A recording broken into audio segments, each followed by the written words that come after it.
they really enjoy the augmentation benefits that they get from AI, and they see that augmentation is what they want out of this technology. And I think the reasoning that they often give behind that is really logical, which goes something like full automation is not a competitive advantage, it's a competitive disadvantage. Because none of these companies are really training their own multi-billion-dollar model. They're not training the next GPT-7. They are just giving the same text to the same model that their competitors also have access to. And so if they can fully automate with something with AI that's off the shelf, so can everyone else, right? Including startups, including competitors that they've never even heard of yet. It becomes table stakes, whatever that task is. It's not an edge for them in the market. Welcome to TBR Talks, decoding strategies and ecosystems of the globe's top tech firms, where we talk business model disruption in the broad technology ecosystem, from management consultancies to systems integrators, hyperscalers to independent software vendors, telecom operators to network and infrastructure vendors, and chip manufacturers to value-added resellers. We'll be answering some of the key intelligence questions we've heard from executives and business unit leaders among the leading professional IT services and telecom vendors. I'm Patrick Heffernan, Principal Analyst, and today we'll be talking about practically delivering AI solutions to clients with Rob Kopel, Partner AI Leader at PwC Australia. Rob, welcome to TBR Talks. We're in Season 5 and we're very excited to have you. I'm joined today by Principal Analyst Hristov and Senior Analyst Alex Demeule.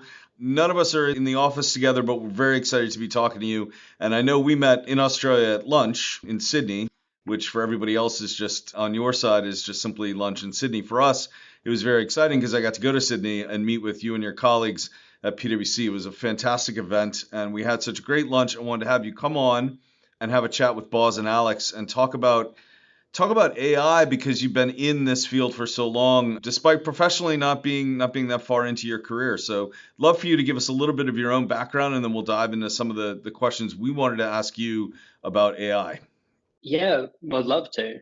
So as a bit of background, I originally started out in the insurance AI space back before AI was as well built out as it was today. We actually spent a lot of time taking old servers that had been shut down from the decommissioned from the IT department and racking them in our own server rack in the mailroom, which frustrated everyone in the office to no extent. And we challenged some actuarial guys to build better AI models than they could build standard actuarial models. And we managed to smash them. So I think ever since that, probably almost 12 or so years ago now, I've been in the AI space. And I think I came to PwC Australia with a bit of a mission to build up our capability and almost startup style, build up the AI opportunities both within the firm and then take those lessons to our clients. And so for the last 6 or so years, that's what I've been focused on, is building our Australian AI factory and then taking those lessons of how we reinvent ourselves to support how our clients are able to do it too.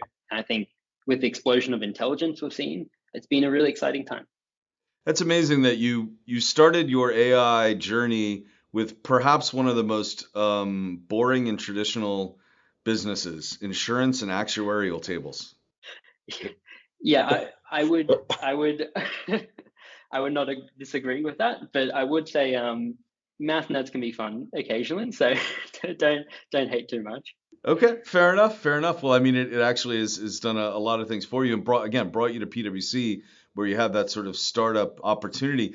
One thing I want to kind of start off with, I'm curious about this because, again, it was a great meeting you in person and chatting over lunch in Sydney. And one of the things that sort of struck me about our lunch and then the presentation that you made during the day, during the Analyst Day, was there's sort of a sense we have as analysts looking at it from the outside that clients are they're bought into AI. They're absolutely sort of on board with the disruption that's coming. They're certainly fearful of it. They're not sure they're making the right investments. They're not sure they're going to see that return on those investments. But what I'm really curious is, because you're working with clients day to day, are you seeing any kind of real pushback where there's sort of we actually don't need to adopt AI, or we don't believe there's going to be this great disruption that comes from it, or we don't believe there's going to be any value that comes. Do you still see any kind of naysayers, like real sort of, I don't want to say head in the sand, but you know what I mean? Yeah, I don't think I haven't encountered it for maybe I'll say 14 or so months at this point. I think it used to be far more common of a trend. I think especially when you'd spend time really deep in with different professions and you ask them, is this fundamentally changing how you're working? Or is this just saving you 30 minutes a day? You would hear a lot of, maybe it's saving me 30 minutes a day. I don't see how this will change. Over the last 4 months, we've seen a step change in that though. There was a point where everyone had summer break, maybe December, where people really could spend the time on their own playing with the latest and greatest AI tools, where when they really dedicated the time to it, they were able to experience kind of what the potential of these tools actually is.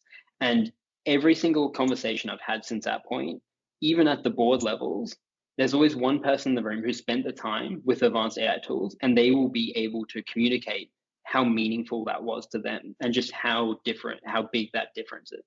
And I think that speaks to a bigger trend in market. When I'm talking to clients, we often discuss how fast people are going. What does going fast mean? Is that adoption? You're giving your staff maybe 1, 2, 3 different AI tools and they're saving 45 minutes a day? Is that startup style business reinvention? You are potentially pivoting into whole new markets. You're actually reinventing the way you do processes. But I really try and force myself to zoom out a little bit and try and see that entire playing field. Where would Usain Bolt be if he was moving fast in the AI adoption market, right? What would so fast that's actually dangerous look like? Where should I see myself on that scale? And I think when you take that approach, you end up saying almost, if I honestly look at the market, I don't see that many catastrophic failures of people going too fast. And when I talk to clients, I don't hear about buildings burning. I don't hear about companies going out of business. And almost to me, that seems a little bit odd. When you naively think about it, if there is such a massive advantage in betting the house on AI that competitive pressures would force you into an all or nothing strategy today, you would expect to see that. And you would expect to see some companies who manage to pull off that strategy, right? Wipe the floor with their competitors. But we really don't see that today. So I think the one thing I do want to raise, and I always raise, is that there is this massive reliability problem that AI has today. And I think that is why we see some people say it's massively effective and some people say it's massively not effective, even though that second category has declined so much. And I think the easiest way I have to illustrate this is that if I took you out to a finance firm, anyone in Australia, we go in the building, we go up to the 12th floor, we go and find someone who's just working randomly at a desk, and we ask them, what task are you actually working on right now? What are the inputs? What is the job? What are the outputs? And we gave that task to AI. I think you would find that over 90% of the time, AI could do that task immediately. And in fact, you would prefer the work that the AI did the majority of the time. But that 1/3 of the time, it's significantly worse than what the human did. And you simply can't trust it to always do that. And so this eventuates, and it comes up through the data in what you see, which is that AI can do 90% of the tasks, but it only gets used for less than a quarter of them at the end of the day. And so the best companies and the best people I see who are able to see the value and grab the value, they're able to see this opportunity, this difference here, and they're able to actually take it. To give you one example as well, there's a really standout hospitality client I've been working with, and they really get this. So they've done two things. They've done the table stakes first. They've enabled their staff carte blanche access to secure AI tools. And then they've also set up a small team, not a massive transformation project, not a huge steering committee, but really a hit squad who's been in their business for decades, who understands it implicitly. And they also understand the reliability problem. they've got a direct line to execs and a mandate to essentially go find where AI can be genuinely helpful to them and actually focus on how they can change how the business operates. And that team has been massively successful for them. I think they've done, with AI at their backing, more than one project per month from a small team. And that's going from customer service into marketing and so on. And those aren't, just time-saving here's, but they're really kind of reshaping the customer experience for their clients and reshaping how their business functions. So I think it's really important to recognize that there's a reliability issue here, but if you are able to actually understand and master that, which we see clients do, and I think everyone's slowly picking up over time, it really sets what I see as clients being able to do that can set them apart. And I think today most organizations, although they're slowly getting there, they're only really doing that, give staff AI tools and give them a little bit of training today. Rob, this is a great overview of where you see the clients, and just made me think about some of the risks that may be associated with the various speeds of adoption, or going too fast or not moving fast enough. In your experience, I mean, how would you describe clients with the more mature AI strategies manage that risk? Yeah, I think so. That risk comes down to this understanding of how well AI can be relied upon in different cases. And generally speaking, when we talk about different ways of applying AI, we are talking about either we are looking at it in a automation sense or we're looking at it in a augmentation sense. And the automation sense, you often hear about, we really need to reinvent entire parts of our business, maybe whole processes, more standard business model reinvention. Because in order to get automation gains, you can't just automate step 3 in a 8-step process, because your bottleneck is now going to be step 2, and it's going to be step 4 and 5 and step 1. You really need to redesign your entire process to support automation and make sure the throughput matches on the input and output sides. That requires standard project management governance. It requires standard product management governance. You're building a tech solution, essentially, at the end of the day. And that's where we see the best governance today, is where people have this understanding of reliability and standard product management. So that's automation. On the augmentation side of the world, this requires your staff to have really deep understanding of where they can and can't rely on AI. And currently, by and large, the best way to build the skill set that we see is firstly through training, but secondly, through putting the impetus on your staff that they have to own their own AI journey, and they have to show that they're owning that. Because a lot of the time, one of the failure modes we see is that when I go and I chat with a client, they'll say, hey, well, we've got this AI team in the center who's incredible, but everyone at the coalface is going and saying, okay, we've got this incredible AI team for me. They're going to handle it. I don't need to do anything.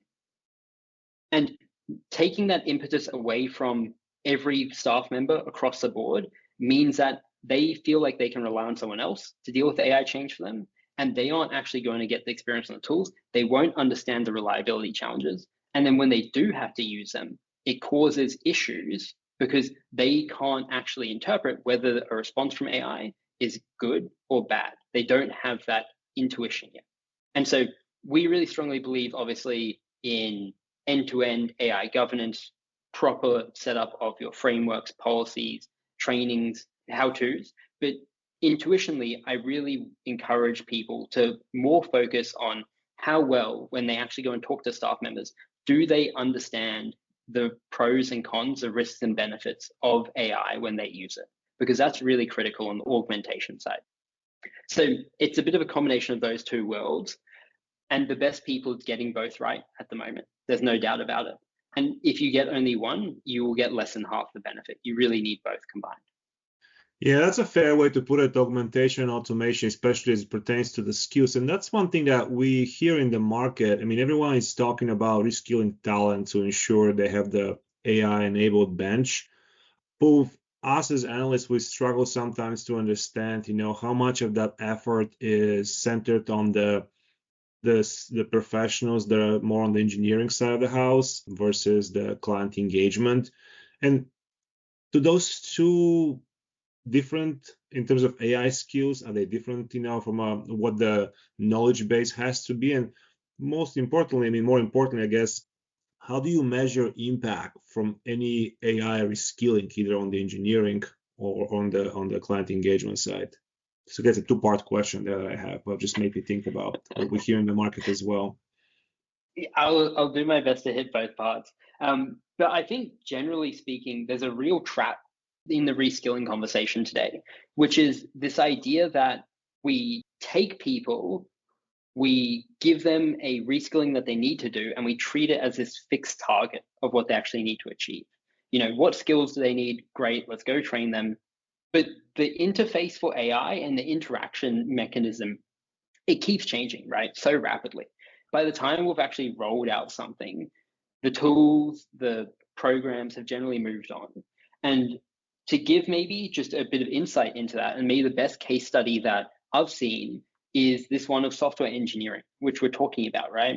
And really, I want everyone, and I always encourage everyone to look at this, because engineers were really, and still are, the first cohort to really go through this existential crisis at pace, right? And I think it tells you a lot about what's actually going to come for other careers and professions. And if you go and you roll time back a little bit, this all started a few years ago with GitHub Copilot, an awesome piece of software that got released that was essentially a smarter autocomplete. It could finish your sentence for you when you're writing code. And then we improved it a little bit. A few months later, we got this new codex model, and it could write a few lines of code. It could maybe even write a whole small chunk, like half a paragraph for you. And a few months after that, we get a new tool, right? This one's called Cursor. It's incredible. You have this little agent who sits beside you as you work, and it can kind of suggest whole chunks of code. And you can ask it, go and write this little user icon for me and add it to my software. And you can approve one by one as the chunks crop up. You can say, tick, I'm happy with this chunk, and include it. And then Cursor improved, the agents improved, right? And they evolved to the point where it was too tedious to go and improve each individual little chunk. And all of a sudden, it would go and you'd say, hey, go and implement this whole new page in my application. And it would go out and do that. And I will just review the code at the end of the day. And that was a real game changer in how our software engineers started doing work.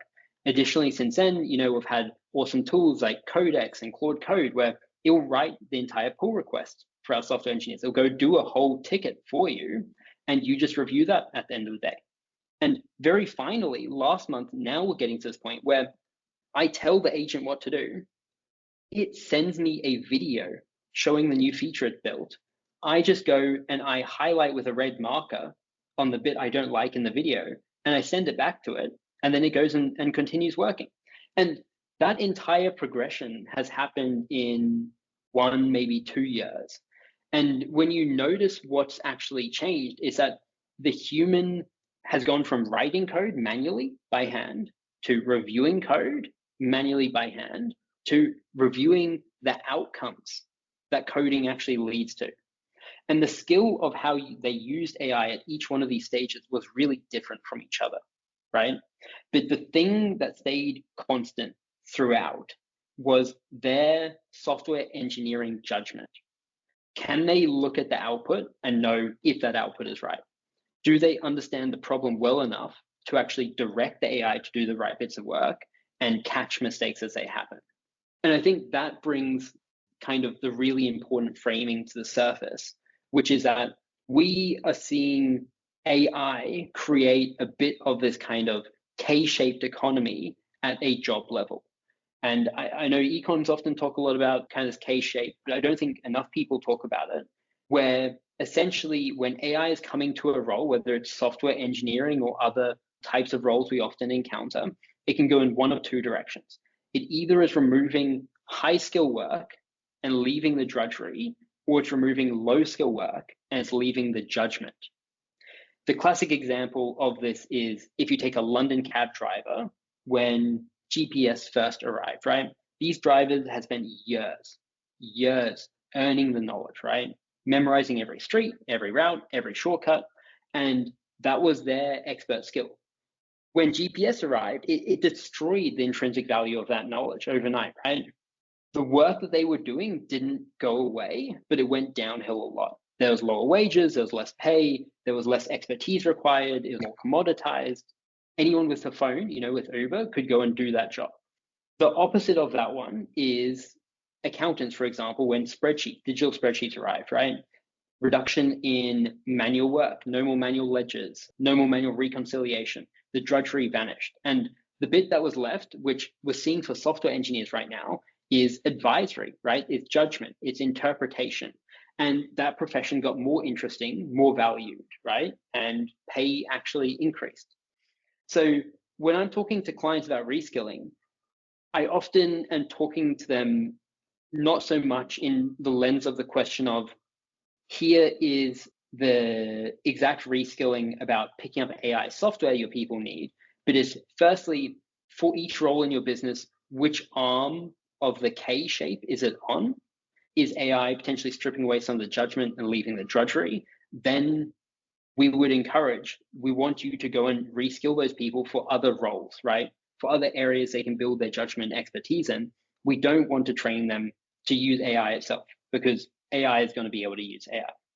There was a great case study recently, I'm sure you saw, of a global retailer who was able to transition all of their customer service staff and start a new line of business, which has been massively profitable with those same customer service staff, because they cross-trained them. But in the case that AI is stripping out the drudgery of the job and it's just leaving the judgment, which I would actually say is a majority case right now, like with software engineers, that's the best case scenario. And that's where we want your staff to actually leverage AI to massively increase their productivity. But we still want to focus really the skilling and the training on their judgment and abilities, because that is the multiplicative effect on AI. And you can see already, like, these are completely different responses from each other. And lastly, I guess on your question of engineering versus client engagement question, I think we're seeing teams shift a lot, not only in that you can be smaller and you can move a lot faster, but I'm seeing a lot that when our engineers are able to move at these ridiculous paces because they've stripped out the drudgery, their blocker changes a little bit from not only purely on the engineering, can I see what is wrong with the code, but also the blocker becomes the people around them who are feeding them, this is what we actually need to do. These are the business requirements. And so these staff who almost cross-functional, who maybe you call them T-shaped staff, they are going massively up in demand. And their ability to deliver an end-to-end project or product rapidly is increasing. And so I think what we're focusing on today at I'll say PwC and many other businesses as well, is really increasing the breadth of our experts, not just the depth. But we do need them to have that depth, otherwise they won't have the right amount of judgment to actually review what the AI is producing. Yeah, Rob, I think that's fascinating, and to me, it's frightening because it's difficult to teach judgment. I mean, I'm not saying you either have it or you don't, but frequently it comes through experience and pain. It doesn't just come, out of a textbook or watching a YouTube video. I do want to challenge you on one thing. I want to bring Alex into this conversation, but before we do, you said the first group of people to sort of feel that existential threat from AI was engineers. I have, and Boz can back me up on this, a very vivid memory of a PwC event in Boston. It's got to be 3 years ago now, at least, where we saw a marketing application of AI that it looked like it basically reduced the human component by about, let's say 90%. Basically, the AI tool could do so much of the work that went into traditional marketing, and this was like to develop collateral for sales pitches and engagements. And it was just sort of, that to me was an eye opener in terms of the existential threat to a certain profession. But I'll take your point. Engineering and marketing probably went hand in hand in that existential threat moment, right? Yeah, I think so. And I think if you look at the stats and figures, there's two really massively exposed industries ahead of everything else, which is customer service reps as number one. If you go and you sort by number of jobs that we estimate to see some level of impact, and number two is software engineering at the moment. I think, for years we there was all these expectations in market of, self-driving cars. What impacts is that going to have on the trucking and moving industry? And that really hasn't eventuated because of that same kind of risk reliability point we were talking about earlier, right? Where to have something that is moving at 60 miles an hour on the road that weighs tens of thousands of pounds is so incredibly dangerous. You need 99.9999% certainty that it's going to operate safely, right? And you need to be 100 times safer than the average human driver. But when we're talking about interactions that often when you are phoning up a business today, it already isn't a good experience. AI can actually improve that experience on average, and the risk is so far much lower, right? And so it's really these cases of, well, where can you get the productivity benefit within the reliability threshold that AI has there today? And I think that is where we're seeing big impacts in customer service, where we're seeing big impacts in software engineering. And I think next off the rank, which we're already starting to see a little bit, is in financial analysts and services, where AI has been massively improving in its capabilities recently. That's awesome. Great. And hi, Rob. This is Alex Demeule jumping in. And this is the next question is something that I feel like we have been really kind of talking about this entire conversation so far. We talking about automation versus augmentation. And, I love the K-shaped economy call out and looking at sort of drudgery versus judgment and sort of the role of AI. But I think all this kind of comes back to sort of the corporate goal for AI. And so obviously one of the things that's been in the headlines and has been a part of this conversation for so long is just, is this a cost efficiency goal, or is this a way for me to increase productivity and be able to do more with what I have? And, when we talk about augmentation versus automation, I think a lot of the story that I've heard from you is just about sort of identifying where augmentation makes sense versus automating for cost efficiency.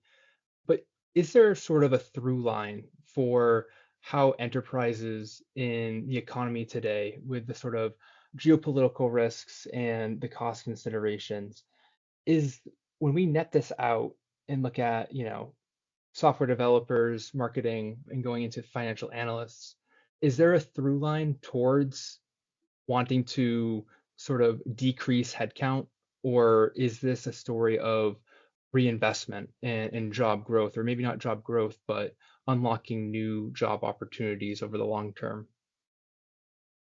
There's something that is a good question that I may throw back to you on this, Alex, which is that it's really around, when I talk to business leaders and I talk to staff, at least in Australia today, they're surprisingly aligned on this when you get down to the facts. I think there's a story at the moment of, business leaders want to automate everything in existence, and staff are terrified of being replaced in their role. And I don't think that really holds up today. I'm not saying it won't hold up in the future, but I don't think it holds up today. Because when I talk to clients who are really interested in this, and when I talk to staff as well, they say the same thing, which is that they really enjoy the augmentation benefits that they get from AI, and they see that augmentation is what they want out of this technology. And I think the reasoning that they often give behind that is really logical, which goes something like, full automation is not a competitive advantage, it's a competitive disadvantage. Because none of these companies are really training their own multi-billion-dollar model. They're not training the next GPT-7. They are just giving the same text to the same model that their competitors also have access to. And so if they can fully automate with something with AI that's off the shelf, so can everyone else, right? Including startups, including competitors that they've never even heard of yet. It becomes table stakes, whatever that task is. It's not an edge for them in the market. And I think there was a good example of this early in the year when there was an AI lab. They published just a plugin, a legal plugin. And when you went and you read what was in that legal plugin, it was literally it was a 12-page Word document. right? It was just a text file. There was no new model. There was no proprietary technology in that plugin. But when they did that, it wiped, I think, almost 300 billion US dollars off legal stocks in a single day. Mm-hmm. Not because it's doing something different, right? But because the market had suddenly, I guess, started pricing that in, that anyone could actually do that. And so I think you get a lot of this demand for, I want augmentation because my competitive advantage isn't in the AI itself, it's in what my people do with it that my competitors can't do, right? It's in my people's heads, it's in their institutional knowledge, it's in their judgment, right, that we're talking about before. It's in the relationships that they have. And that's my competitive moat, essentially. AI is just amplifying whatever is already there. And I think when you talk to staff in the business, they want the same thing. They want augmentation. They don't want to do the drudgery, right? I haven't met anyone yet who is really missing the drudgery work, if that makes sense. Mm-hmm. Yeah, that's a fantastic answer, and I can completely see the case for, access to the capabilities being sort of commoditized, and so that judgment layer and kind of whose hands are on the tools is where it really makes a difference, and that keeps the human in the loop narrative really strong. 100%, and I think it's always interesting to also try and argue the steel man. And I think there is also a lot of discussion going on in market that is a bit obscure. I'm sure you've heard about this phrase of AI washing, which is important to call out, which essentially goes something like, if you go and you actually interview executives and you say, hey, how many of you have made headcounts in anticipation of AI versus how many of you have made headcounts based on the results that you've gotten from AI so far, over 2/3 will actually tell you we're making headcount cuts in anticipation of AI benefits. And if you go and ask all of them after the fact and you say, hey, how many of you were able to actually replace those roles with AI? At the moment today, it's less than 10% will actually say we're being able to do that, right? So I think a lot of what gets written about today as AI-driven workforce rationalization is unfortunately cost-cutting in a trench coat, right? It's AI giving you a nice story that you can tell your board. That sounds, innovative rather than we need austerity measures or similar to that. Yeah, and do you think that that's true even in sort of a software development capacity? Like obviously the block announcement was one of the big headlines that we saw, and I've been in complete agreement with you. I think that, a lot of the rationalization that we've seen has been sort of AI washed, and, we saw a massive hiring spree sort of on that back of COVID. And so tech companies especially are probably in a position of being sort of workforce rich, and so the ability to use AI. But when we talk about the software development, when I think about one slice of maybe truth in sort of being able to get more for less out of your workforce, it's got to be in that software development field. Yeah, I agree with you that there is a lot of potential there. I think it's still very hard to quantify at the moment. Mm-hmm. Maybe to call out a few key pieces that really rattle around my head on this. One is that software engineering is very interesting work in that it's essentially limitless work. There's no product, no solution that doesn't need, more adjustments. It doesn't need some bug fixes. It doesn't need some feature enhancements. It doesn't need some updates to the latest iOS version to run on your phone.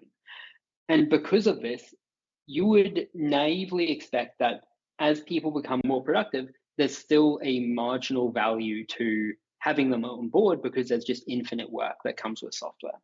And you would expect that in markets where there isn't infinite work, I think the classic example is something like a tax return, where even if you can do 1,000 tax returns a year because you're so productive, you're still only going to do one tax return a year unless you're, crazy. And so I think in software, you would naively expect that you still want to keep your software engineers because there's just so much more value that you can add with them on board. And I think that is roughly what we actually see in the market, right? Which is that experienced roles don't necessarily disappear at the moment, but it is these new entry level roles that are kind of disappearing. And it's those people who don't have the judgment to actually review the AI outcomes that start disappearing. But firms are hanging on to the software engineers that they have, and they are hiring, but they're hiring at that kind of expert level end where they can get a 10x increase in productivity from AI, but they aren't hiring at that kind of entry level end where they can't get any benefit from AI because they don't have the experience to review what AI has actually generated. And so I think there's a few very interesting effects that are adding up together, but I think this is those aligning to what you see when you look at kind of US data, when you look at kind of Australian data. We're seeing kids out of uni, 4 to 6 months out of uni, in software engineering particularly, and in STEM slightly more broadly, their hiring rates are lower than the darkest days of COVID now, essentially. And so obviously there's a massive impact there. And we don't see that across medical roles. We don't see that across other roles in Australia, but we see that across software engineering and a little bit more broadly STEM. But for experienced devs, the market is as hot as it's ever been in Australia, essentially. So there's a real concerning adjustment there. That's super helpful and definitely something that keep in mind. I wanted to hand it off to Boz, who I think was going to follow up with something on AI companies.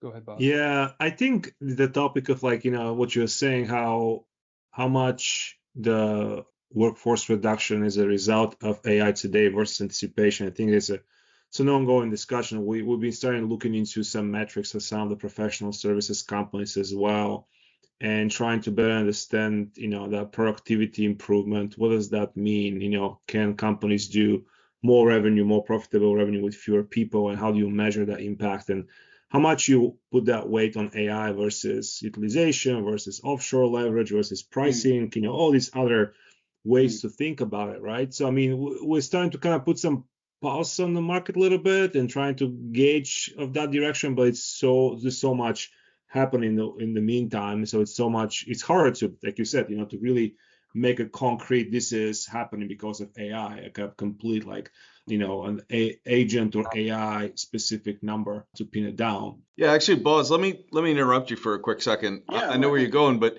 I want to interrupt you because Rob asked me this question over lunch in Sydney. What did I think about the idea of the sort of the zero human or the one human company where, sort of everything could be done by agents and you just had the one person? And I absolutely laughed it off and said it wasn't possible. But now we've been working on this metric that Boz came up with to measure exactly what does that productivity gain look like. And I can tell you right now, it does not look like we're heading towards the one human or Rob, what was the term you used for it? Zero human company? Yeah.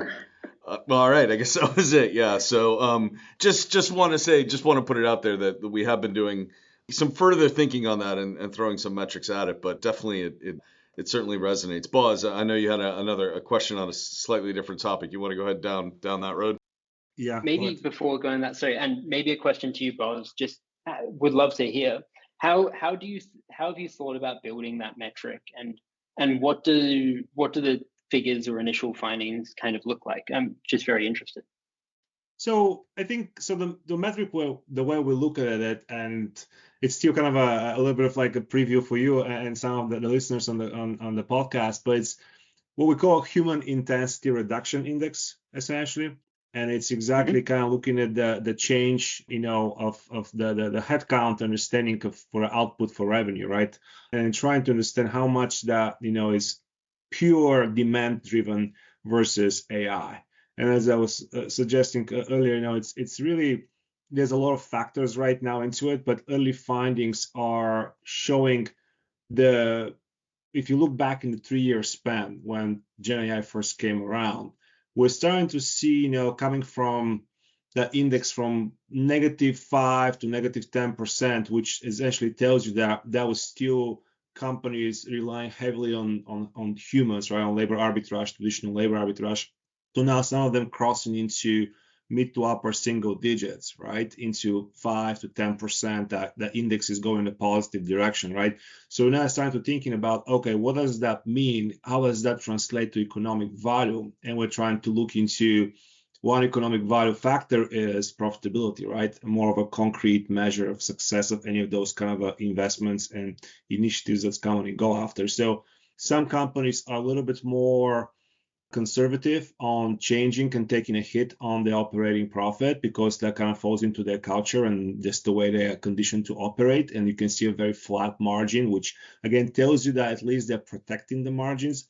Some of them are having a dip in their margins, and I think it's a reflection of their a little bit more of a aggressiveness for innovation and reinvestment back in the business. And as they're trying to build some of their AI kind of IP asset portfolios, they maybe try to find new ways of monetizing that as they look into the next 3 to 5 years.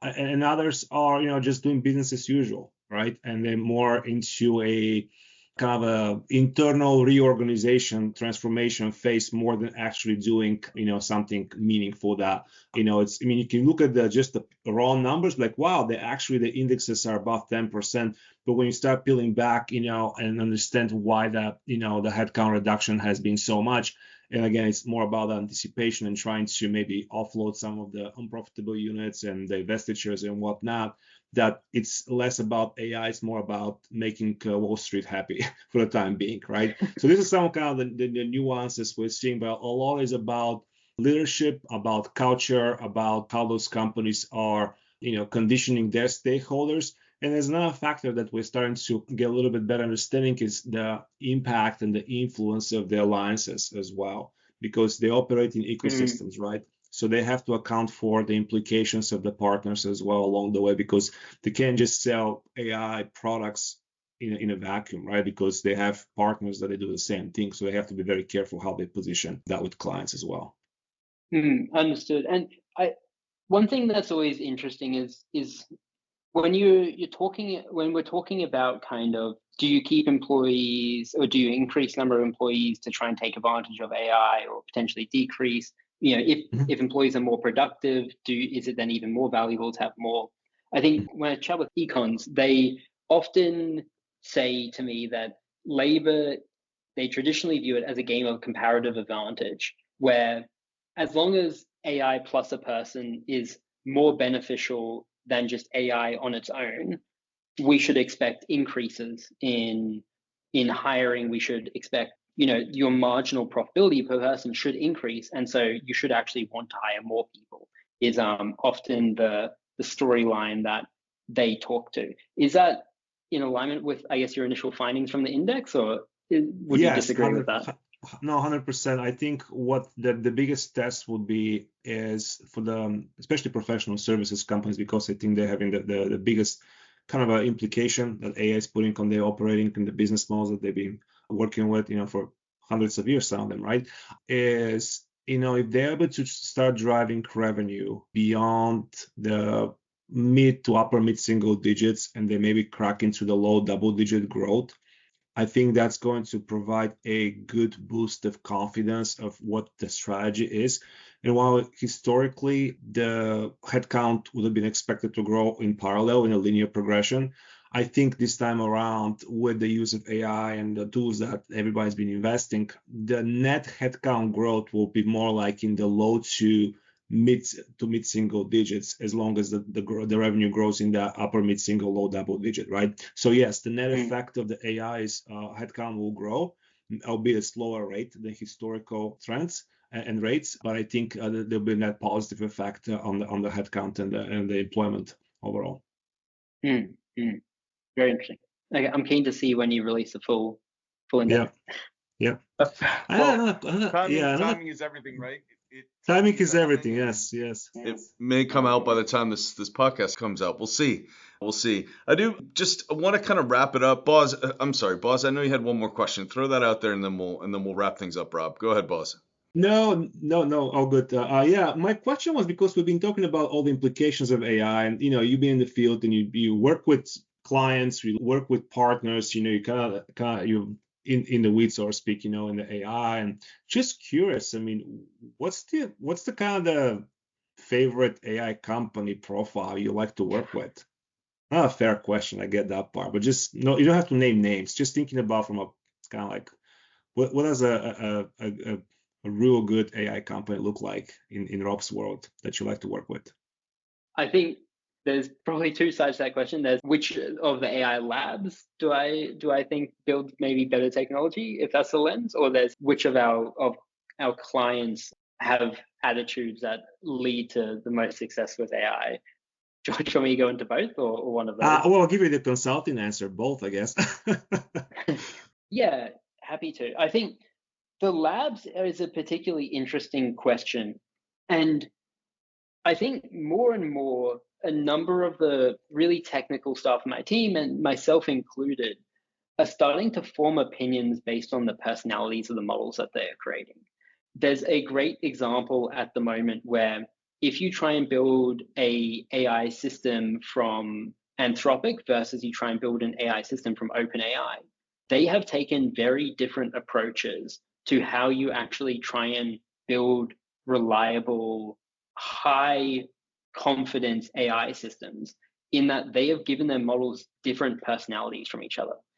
OpenAI has taken this stance of, and you can go and read their documentation, they've taken the stance of, you need to be very prescriptive, is how I put it. You need to be very prescriptive of how you'd like the model to act. And if there's scenarios you don't like, you just tell it on a prescriptive basis, don't do X, right? And that's really simple to work with, and it's quite nice in that way. But the Anthropic guys have taken quite a different approach. They've taken what you would maybe call in a regulatory sense more principle-based, of I'll give you the general governing principles, and I want you to go out and do these. And hey, Claude, generally you are a very astute, hardworking, well-intentioned person. Figure out how you should do it in the right way, essentially. And so when we work on these AI systems, it's getting harder and harder to build one system that works across multiple providers, because they are taking kind of fundamentally, almost like Commonwealth law versus more kind of American Western law, like a principled versus prescriptive approach of how you actually instruct and teach these models. And not to say that either side is wrong or necessarily better or worse than the other, but they're very different. And I think for individuals like myself, we probably have a bit of a preference towards one side or the other. And so I've got a number of people on my team who really prefer the one way, and a number of people who really prefer the other way. And I think we're seeing more and more of that over time, which is that the differentiation isn't necessarily in, well, my model can do X and it scores 3% higher on this benchmark of impossible PhD questions and no one can even understand, but rather my model is easier to work with in X scenario because the personality is like Y, and that allows it to be very easy to iterate and get reliability in this case scenario. So I think the labs, to me, I think obviously there's lots of partnerships and relationships there, but more than that, it's also they're creating different things now, which is really exciting to me, because for a while it all converged, but they're really creating different things now, and that is forming a lot of our preferences. On the client side of what makes a really awesome client to work with, who I'm excited about, is that you walk into their boardroom and you start talking about some of these things, and they say, hey, I read that report, I read that economic index, I have been playing with this, and we were considering buying this small piece of software, and now we just made it in 2 weeks, and we're not even going to bother going through a 4-month-long procurement cycle because we can just make this thing that quickly. And previously, all these things that were, we were putting them on a prioritization matrix, and we were going to choose which of these projects we wanted to do. We've actually just, instead of doing that, we took the time it would take to have the call to do the prioritization, and we just delivered the first project, right? Because that's how fast we can move when we're empowered with AI. I think those clients are the most exciting and fun to me because they aren't held back. They understand the potential, and they just want help in actually going out and getting it and achieving it, or even accelerating it faster. And when you have an opportunity to work with them, you can really help them push the boundaries, and you can get 100x benefit for them rather than just 3x benefit of setting up the initial AI foundations correctly necessarily. So I hope that answered both questions. But it was yeah, it's fascinating just to think about the pace of movement, and I agree. I mean, especially on the client sides. I mean, we will look as well, and the enterprises, as so many of them have been stuck in their old ways, but the ones that really want to do something, they're not afraid to innovate. They're not afraid to take on that next kind of idea and just embrace it and run with it as well. But the lab side, I didn't think about it, but something for us to pursue and to go after a little bit more deeper, just as the way you describe it, and just think about how the evolution of the labs is going to impact the ecosystem as well. Yeah, 100%. And I'm really excited to see where they go, because it's just Yeah. such different approaches that we're starting to see Yeah. now, where it was becoming almost commoditized for a while. That's crazy, Rob, to say it was becoming almost commoditized, and for a while, when this whole field is just still feels so fast moving, so new, so everything is changing all the time, and yet you can still talk about an element of it that was being commoditized recently. It's crazy. Yeah, look, I think it's every layer of this field just changes so rapidly. And I think, for a while we started seeing this, the models are just commodities. And then, we started getting these agentic harnesses, things like, Claude Code and Codex. And then people started saying, okay, well, these things are just commodities. But like when you look at these, the one lens I do really enjoy, and it's from Leopold's situational awareness paper a few years ago, is almost like you take all these different elements, from the model to the harness to the training it had to the data it had to how many millions of hours of GPU compute and billions of dollars were spent on training. You kind of take all these things together and you just plot them into a single capability line, essentially. So you have a single metric for capability. And all of these things are essentially just different multipliers on that capability metric. And all of them have so much opportunity for exploration, and they all have so much opportunity for improvement. And I think when you talk to people in the labs, like the one thing you consistently hear is that, just like, if I want to increase revenue, I could work on making my business more efficient, or I could work on going out finding new clients, or I could work on global expansion, or I could work on a whole different bunch of areas. And I may find gains in all those areas. I think when you talk to people in the labs, they just say, we're finding gains in all the areas, right? There's 100 different areas, and all of them are finding gains at the moment. And I think that is really exciting, because the more areas they explore, the more diversity we'll see in the market of how these different models act and operate. And that means there's a lot more kind of innovation. And I think it's a lot more exciting rather than a convergence. I think we're going to keep seeing a bit more of that divergence. Yeah, that's a great reminder. I forgot that not that long ago we were sort of talking about how all the large language models were seemingly becoming so much alike. And you're right, that opportunity now for innovation, that divergence is a lot stronger now, which convinces me we're going to have this conversation again in 6 months on season 6 of TBR Talks, and see where things stand. Been really fascinating, Rob. I appreciate this time. I feel like we covered so much ground. You talked a lot at the beginning about reliability, and you mentioned sort of the governance and the standard product management, and then this idea that people want augmentation from AI, like the clients that you're talking to. And I think one of the reasons I was really excited to have you come on the podcast is I think you're working with clients, with PwC's clients, on a sort of a day-to-day basis. You getting your hands dirty in the AI at client sites. So your reflections on what they're actually asking for is just enormously valuable to us. So I really appreciate that. Of course, always happy to. And then I gotta end with one last question, because that's been sort of the theme of this season of TBR Talks. And if you've listened to some of the previous episodes, maybe you'll know what it is. But right now, my daughter is 22. Our youngest is 22. She's graduating from university in a couple of months. Sort of the whole world is in front of her. And it made me, in a previous conversations, sort of ask some people who are my age or perhaps a little bit younger, but think about what they wanted to do when they were 22 years old. And one answer was a woman who was in technology, but not doing what she really wanted to do at 22, which was to be an engineer on a Formula One team. So now, of course, have to mention PwC does have a relationship with Formula One. Good for PwC, good for all of us. But anyway, so my daughter has no idea what she wants to do with her life. But at 22, Rob, what was your sort of, what did you think you wanted to do with your life? Because at the time you were messing around with actuarial tables at an insurance company, right? So Yeah, I think I've always been quite interested in the spectrum of AI, and I think one of the most interesting things was and something that most people don't realize is that if you went 10 years back and you went to the biggest AI conference in the world, no one there, not a single person, if you ask them, will we have anything even close to what we have today in 10 years' time? Even if you ask them in 50 years' time, will we have this? No one would have said we'll have this, right? This field has gone so much faster than anyone in the field ever thought it actually would.